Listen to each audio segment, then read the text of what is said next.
प्यारे विद्यार्थियों, पिछले लेक्चर में हम लोगों ने देखा था कि कैसे हम परिमेय संख्याओं को एक संख्या रेखा पर दिखा सकते हैं। और आपको हमने बताया था कि जो भी m/n यानी भिन्न के रूप में जो भी संख्याएं लिखी जा सकें, बटे के रूप में जो भी संख्याएं लिखी जा सकें, सभी क्या होती हैं? परिमेय संख्या। और परिमेय संख्या को हम संख्या रेखा पर दर्शा सकते हैं। हम बीच में क्या लेते हैं? शून्य। और दाहिनी तरफ 1, 2, 3 ऐसा संख्याएं लेते हैं। और बाईं तरफ -1, -2। अगर हम दाहिनी तरफ की संख्या देखें तो प्रत्येक दाहिने तरफ वाली संख्या बाएं तरफ से एक क्या होती है? बड़ी होती है।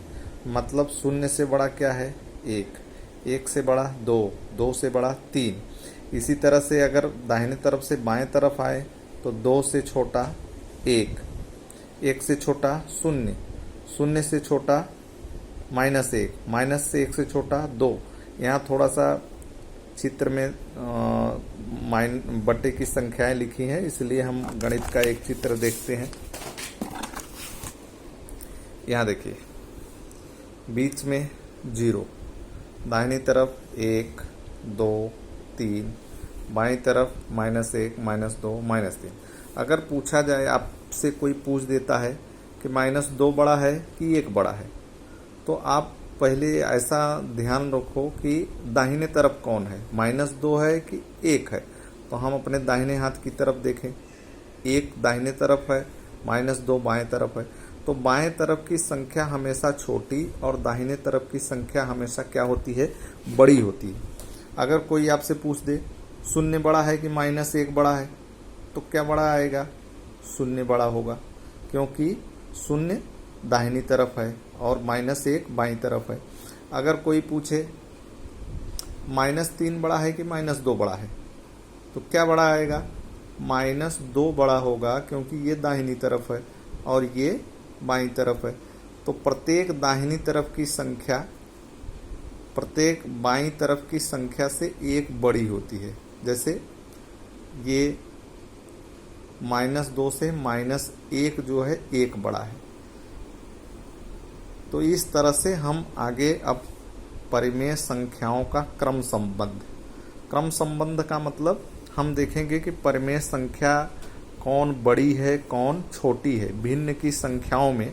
अब जैसे 5/4 ये एक परिमेय संख्या है, भिन्न की संख्या है। 2/3 ये भी एक भिन्न है। अब इसमें कौन सा भिन्न बड़ा है, इसको हम देखेंगे। और ऊपर थोड़ा सा एक उदाहरण दिया है कि अगर जैसे एक बड़ी संख्या है, मान लो 1 बड़ा है और 1 से बड़ा 2 है। 1 में भी 5 का गुणा करें, 2 में भी 5 का गुणा करें, तो जो बड़ी संख्या है वो बड़ी रहेगी, जो छोटी संख्या है वो छोटी रहेगी। जैसे अब 1 है और 2 है, 1 में 5 का गुणा किया तो 5 आएगा, 2 में 5 का गुणा किया तो 10 आएगा। वैसे भी ये बड़ा था 2, 5 का गुणा करने पर भी बड़ा रहेगा। तो वही फार्मूला यहाँ भी लगेगा। अगर a/b है, उसमें इसमें भी k का गुणा, नीचे भी k का गुणा, तो ka/kb। यहाँ k 0 नहीं होना चाहिए। तो एक ही संख्या का गुणा करेंगे तो इसके मान में कोई परिवर्तन नहीं होगा। उसी तरह से यहाँ भी ऊपर भी एक संख्या का गुणा, नीचे भी वही संख्या का गुणा करेंगे तो इसके मान में कोई परिवर्तन नहीं होगा। इस 2/3 में भी एक ही संख्या का ऊपर भी और एक ही संख्या का नीचे गुणा करने पर मान में परिवर्तन नहीं होगा। इसी नियम को लगाते हुए हम आओ एक उदाहरण देखते हैं। उदाहरण देखिए, आपको क्रम संबंध निर्धारण करना का मतलब इसमें छोटा कौन है, बड़ा कौन है, ये बताना है। और क्रम संबंध निर्धारित करने के लिए ये 3 चिन्हों का उपयोग करते हैं। इस चिन्ह को क्या बोलेंगे? छोटा है। इसको क्या बोलेंगे? छोटा है। बराबर है, इसको क्या बोलेंगे? बड़ा है। मतलब ये नोकीला वाला भाग जिसकी तरफ रहेगा वो छोटा है। आइए अभी आपको तुलना करना है 5/4 और 2/3 में कौन बड़ा है। अब बड़ा कैसे देखेंगे, हम पहले इन दोनों का 5/4 और 2/3 में ऊपर की संख्या को अंश और नीचे की संख्या को क्या बोलते हैं, हर। ये 2/3 में 2 अंश और 3 क्या है, हर है। 5/4 में 5 अंश है और 4 हर है।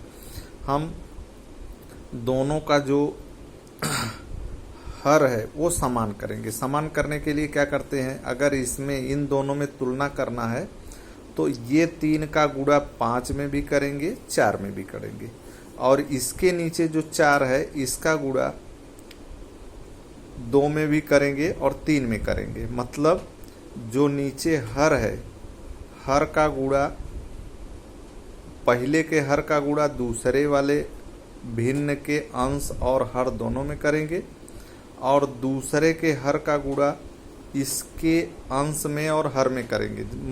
मतलब दूसरे का हर कितना है, 3 है, 3 का गुणा 5 में भी करेंगे और 4 में करेंगे। और देखते हैं 5/4 बराबर 5/4 में यहाँ भी 3 का गुणा कर दिया, यहाँ भी 3 का गुणा कर दिया, 15/12 आ गया। जो मान 5/4 का है वही मान 15/12 का भी है। अब दूसरा ये है, इसमें किसका गुणा करेंगे, इसमें गुणा करेंगे 4 का। 2/3 में बराबर 2/3 गुणे 4 गुणे 4, ये 2 चौक 8 हो गया, ये हो गया 3 चौक 12। तो जो मान 2/3 का है वही मान 8/12 का भी है। तो अब हम तुलना करेंगे इसमें 15/12 और 8/12 में, क्योंकि दोनों का हर क्या हो गया, 12 और 12 यहाँ समान हो गया। तो 15 इसका मान कितना आया, 15/12, और 2/3 का मान कितना आया था, 8/12। अब देखो दोनों का हर समान है, तो ऊपर वाली संख्या किसकी बड़ी है किसकी छोटी है, 15 बड़ा है, तो यहाँ कौन सा चिन्ह लगाएंगे, ये बड़ा है वाला।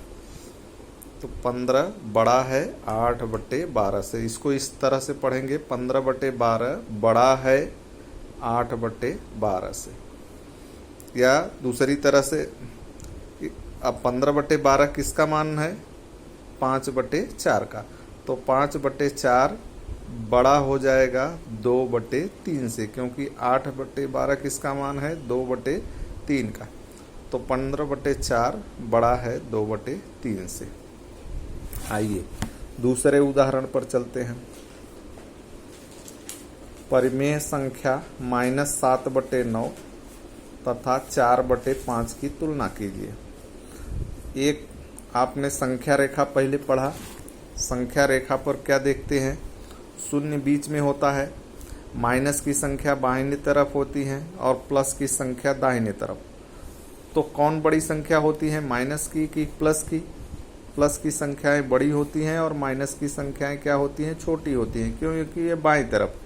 तो अगर इसमें हम तुलना करना चाहें तो बिना किसी सवाल के लगाए, बिना अंश और बिना हर के बराबर किए ही हम डायरेक्ट जो माइनस वाली संख्या है वो क्या होगी, हमेशा छोटी होगी, और ये प्लस की संख्या है इसलिए ये क्या होगी, बड़ी होगी। माइनस की संख्याएं हमेशा छोटी तथा प्लस की संख्याएं हमेशा बड़ी होती हैं।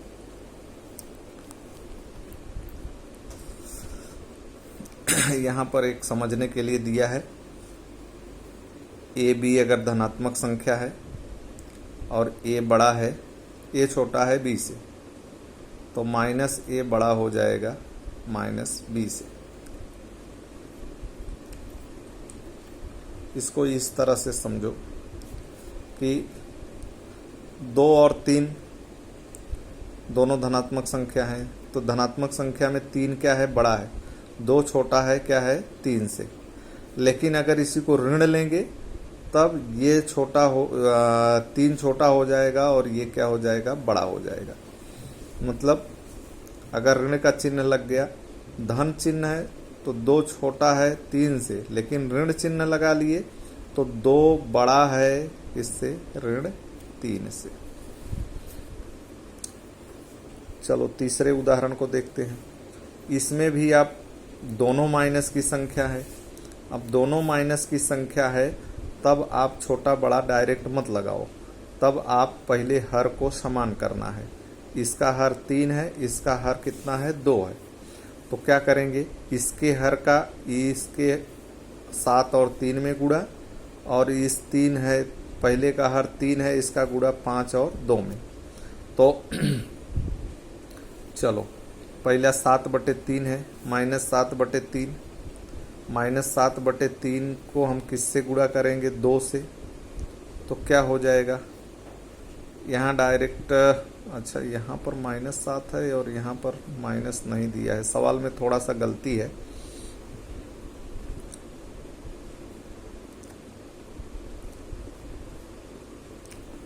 सवाल में